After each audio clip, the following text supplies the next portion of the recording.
Hey guys, welcome back to Tiny Disneyland. In this episode, I finished building New Orleans Square Station. You can see a little glimpse of it now, but I'm gonna show you how I put it all together, and then I'll explain all like the plans for the next stages of the park. But at this moment, there's the train station. I think it looks wonderful. So let's go on to the actual building of the train station and the surrounding areas of New Orleans Square. Okay, let's get started. So the first thing to work on basically is, well, the elevation of the train track and the surrounding area, because in reality, Disneyland actually slopes up and down very steadily. Like when you walk down Main Street, you get toward Fantasyland, it actually goes up in elevation. Same thing with the New Orleans Square and let's say Critter Country. So with Parkitect, you can't do settle grades. You can just either go up half a block or you go full block. So had to at least try out something, but I just needed to do what you call your steps into the train station. So New Orleans train station has 2 steps that go up. So I knew that the queue line was just going to be one of those side steps, and then the other staircase and the platform kind of is just a sitting area for guests. Nothing too fancy. The train station had a planter in front, so I had to go build that too with some hedges. The cool thing about the New Orleans train station, it went through a couple different names through its history. It was first, I think, called Frontierland Station in 1955. And then by the time Pirates of the Caribbean was opened, they changed it to New Orleans Square Station because that was a new land for the ride. So there's actually 2 train stations, technically speaking. So the original train station now has this platform that just says New Orleans Square Station, which I'm building at the moment. It's just a simple wooden awning that is like decorated to like, well, I don't know what's architecture, turn of the century, so 1920s. So it's just wooden structure. The train station that's across the tracks to this day was actually originally on the other side of the railroad tracks. It was actually on if you're traveling the way of the railroad, that would be on the right-hand side of the railroad. That was originally the station. They repurposed it and relocated it across the left side of the track, and that became just a depot. And then that's when we got the whole, the Walt Disney's speech in I know what it's called, Morse code. That's when we got that little Easter egg. And then they built a secondary building off to the side of the original train depot as the break room for the engineers and conductors. And now I've recently found out that burned down because there was a fire accident on it. I don't know how long ago. I think I want to say 4 months ago. I know the building's been totaled, it's gone, and I think they're going to build a new one. So hopefully they do. And this is also the only other train stop in the Disneyland Railroad that has a water tower and that actually works. This is the water tower that actually fills all the locomotives. I think they do a full cycle before they get a top off, I think. Yes. And yeah, you need water to have steam because that's how locomotives work. So, on to building the actual depot itself. This is just a simple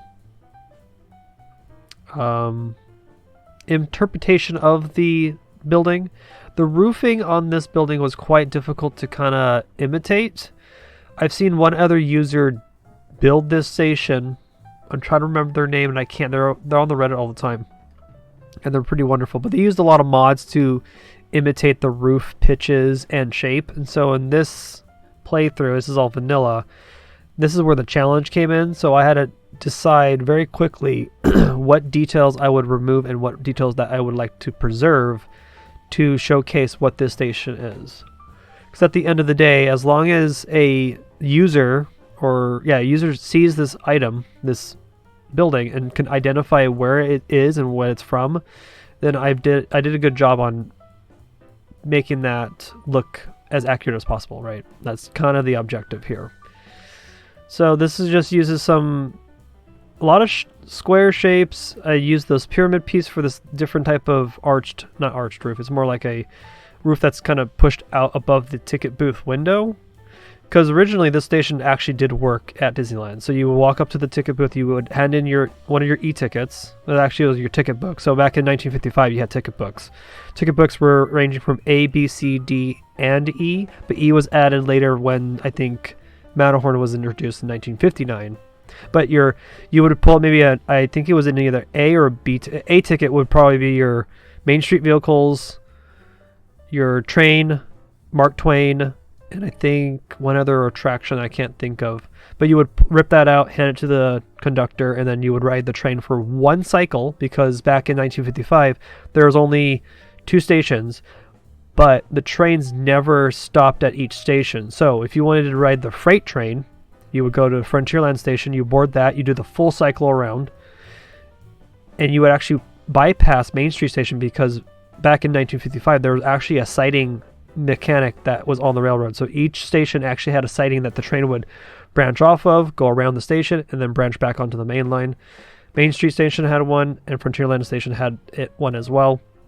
So you also, if you wanted to ride the more passenger train type, you would go to Main Street, board that locomotive, and that locomotive would also go around Disneyland one cycle.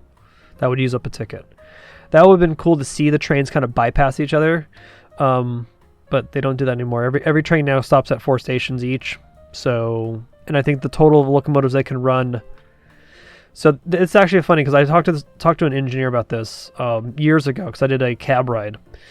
And they said that the most efficient way to run this railroad is to actually have 3 locomotives instead of 4. Because you would think 4 would make sense, because there would be 4 at each station. But the problem is some of the stations, like distances, are not equal to each other. So it would take longer for a locomotive to reach a certain point versus the other locomotive leaving a station. So the fastest way is actually 3, apparently. So you have one station that's always empty, but yeah, the other trains kind of cycle through and kind of switch stations as they go around the loop. It's kind of fascinating what actually is very efficient.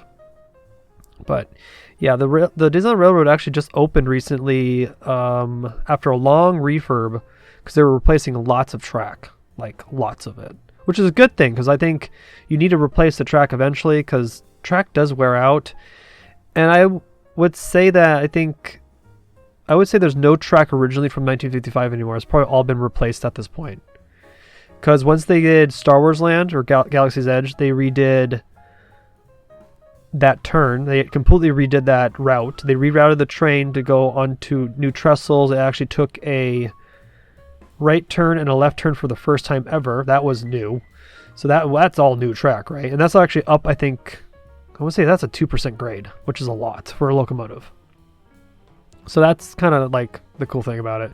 Again, that's my knowledge of trains, because that's my second love, is I like trains. I love trains. They're like my next thing. So it's kind of fun doing a Parkitect type of build with trains involved. So here's the water tower I'm working on. I built the break room just a second ago here. I actually haven't put the windows in. I need to put those windows in. But yeah, it's just been a very fun way to kind of just build these train stations. I'm very worried and excited to work on the Toontown station when I get toward the back of the park. Like if I do build Toontown, I would build Toontown Station. But I know that originally that was actually called Fantasyland Station before that got renamed too. And Tomorrowland Station is very simple. It's just like iron girders. Again, that's like the most boring one. But like out of the train stations in total at Disneyland, Main Street and New Orleans Station are like peak train stations, especially for like nerds of trains. Here's a little cool thing I did. I actually built some working track signals. I didn't show you how I did the programming. I'll show you the programming probably in the break, or in the tour of the actual thing. But I actually did signal here and a signal at Main Street Station, and they actually do go on and off, basically suggesting a block section gets filled and then a block section that opens, because that's how trains work, is that there's a certain stretch of track that gets blocked off, and so a locomotive can't enter that stretch of track until that it's cleared. So it's kind of a fun little thing I wanted to do there. And then the last couple things after building the train station, I needed to start figuring out what areas need to be filled in to kind of bring both these areas together, because I'm now blending from Frontierland to New Orleans. And so this is the Fountain Plaza area that's in front of the train station in real life. So I just decided, okay, I'll just do a simple fountain and then just do some of the curb shenanigans that I do with the shapes and kind of make a planter. And it's funny because realistically, all the planters at Disneyland have fences around them. But because I'm in vanilla, I don't have fences that I can easily place or curve because all fences are locked to grid. So I just completely ignore that detail. And I think that works well, especially in a game that has very low poly like this. It's kind of just like, again, it's an art version of Disneyland. Again, that's why I called it Tiny Disneyland, because it's just kind of like it's like a model. I'm building this out of Lego pieces, and then here's my little diorama of this park that I love. And I put in the things that I adore of the park. So I kind of just did that with these little planters, nothing too fancy. And it quickly just goes into figuring out what type of grass I want. Again, I also have on the workshop, if you guys are really curious, I have all the terrain paints as a blueprint item. It's called terrain paint palette. I think, yeah, that's why I called it palette. It's very useful because if you want to match shapes and paths to those certain colors of the terrain, it really makes things disappear. And it's a really fun way to hide like imperfections in like paths, or maybe like a clipping of a ride or something. It depends. You can do a lot with that, and I've done it so many times at this point. This was another thing I had to solve. I had this big open area of path. Now, guests in Parkitect have a real hard time with paths like this because they get lost and they just kind of like rotate and just not really go to the area that you want.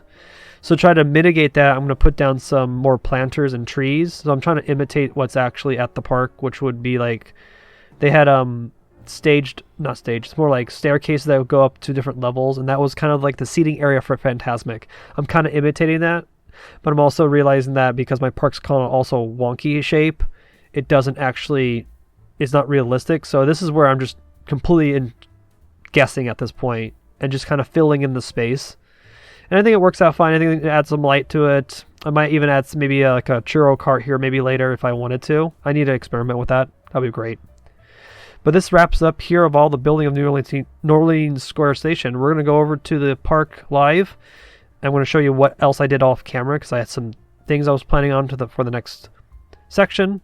So let's head over there. Okay, here we are in New Orleans Square Station and all the areas that I filled in and worked on. So you can kind of see what I kind of just worked on. There's the train station. There's the break room for the engineers. Here's the water tower that refills the locomotive. And there's my little signal that actually is working at the moment because I'm waiting for a locomotive. Let's see, where's the locomotive? I should go look, huh? Ah, here comes the locomotive. Yeah, you can tell here. Here's a Main Street station. It turns red when the train crosses over, and then it kind of goes from there. It's actually a really cool mechanic. Actually, I can just show you what it looks like. Where did I put it? Over here. Where did I put? There it is.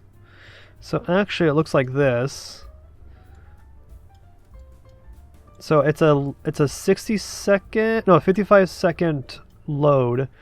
So actually, if you look, watch up at the lights. So this one's for the green light, and that's enabled. And then the red is disabled. So when a train crosses by, it will switch colors. And it's because this is waiting for a trigger. The green light will stay on default because it's enabled.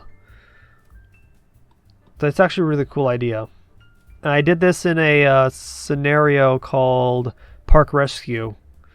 I did that a while ago in like what's my season 2 maps, I think? Yeah, I think so. Or is that my original campaign? No, it's not. It can't be. That's my newest campaign, season 2. I forgot which season that's in, but it's called a park called Park Rescue or scenario. So yeah, there's the train right here. Let's watch really wait. So the train's going to take a second to get going. So I think I have a timer on it for like 60 seconds. So it'll wait for passengers and then it'll take off. Yeah, we'll just wait here. Come on, there it goes. So as the train passes the signal, it turns red. And then that goes on for another 55 seconds, then it'll turn off. Because between this station and Toontown is about 55 seconds of travel time. I might move this again, this train station, and then that will then forced me to change that timer, but that's basically all it is. It's just a timer. It's not actually sensing if the train's there, so it's kind of the illusion that I did, but it's kind of fun. So the other things was the planters I added for this fill in this area. Yeah, I talked about earlier about doing like a churro stand would make fun, like just for, it wouldn't even work, but it would be just fun to have, like maybe one here. Actually, yeah, one there would make sense. I also was thinking, this is kind of another history thing that I could nod to, is that there's a petrified tree that Walt gifted his wife for an anniversary, and I would love to represent that, because it is a piece of Disneyland history, and it's either it could live here, just to fill in the area, or live toward the Mark Twain station. Now, I think I feel like it should like live right here, just like a little square out of the pathway, and just kind of have it there, and then add benches around it would make sense. Because some of these walkways are pretty wide, and I'm trying to mitigate the whole guests getting lost type of thing. But again, it's not as bad as Roller Coaster Tycoon, because their guests are just stupid. They just get lost in giant wide paths. Here in Parkitect, it's a little bit more intelligent. They're not as bad, but I don't want to necessarily have them wandering around in giant plazas because they just get lost. Unless they're already directly trying to get to a ride, then they beeline it for it, but that's just, I need to figure that out. So also off camera, I did some prepping work for New Orleans Square, actual New Orleans Square, and Pirates of the Caribbean. So I haven't decided what I'm going to tackle first. I feel like I want to do Pirates first, kind of because it already has the show building kind of set in stone. The pathway underneath the train tracks kind of makes sense to me, so I could build the dark ride first, and then build the entrance to Pirates, which is weird because Pirates actually doesn't sit here. Pirates actually sits more like this way further, but again, because I'm in a grid type of park and I'm kind of scaling things down a little bit, I kind of think squeezing New Orleans kind of in this kind of makes sense to me. So I think this is basically what I feel is the layout. I think I'm also eliminating a building. Yeah, I'm eliminating a building. I just realized this building here, it represents French Market, which is now called Tiana's Place. Or no, is it Tiana's Place or Tiana's Palace? I forgot which one it is, but it used to be called French Market. I rather just call it French Market because I'm an old-fashioned Disneylander, so I rather just call it French Market. This is the entrance of Pirates, and then this would be just like the market area of New Orleans. So like theoretically, I could build. Oh yeah, I can build Blue Bayou right here. Ooh, wait a minute. So theoretically, I could just build. Wait a minute. So let's say this is the Blue Bayou building, right? So I could make the boats go by it. Ooh, that would be fun.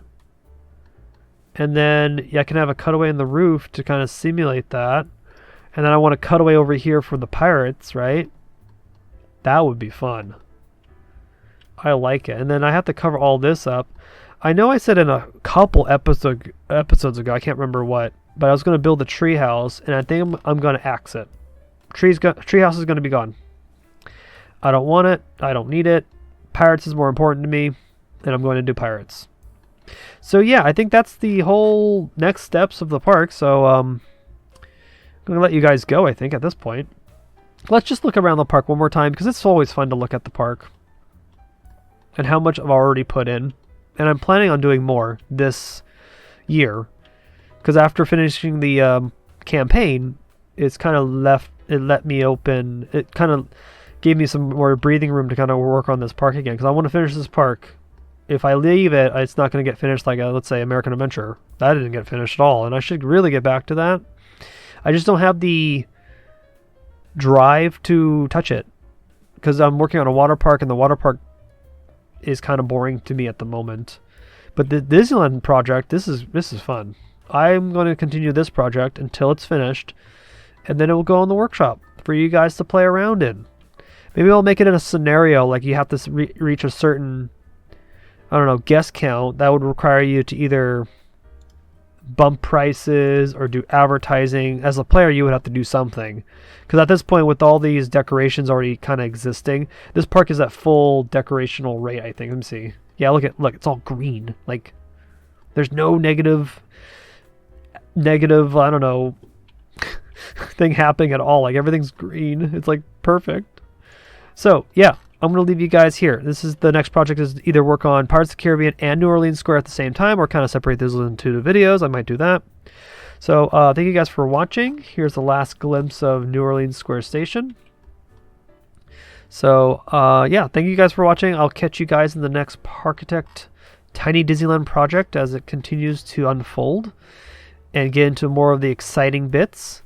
So I'll see you in the next video. Bye.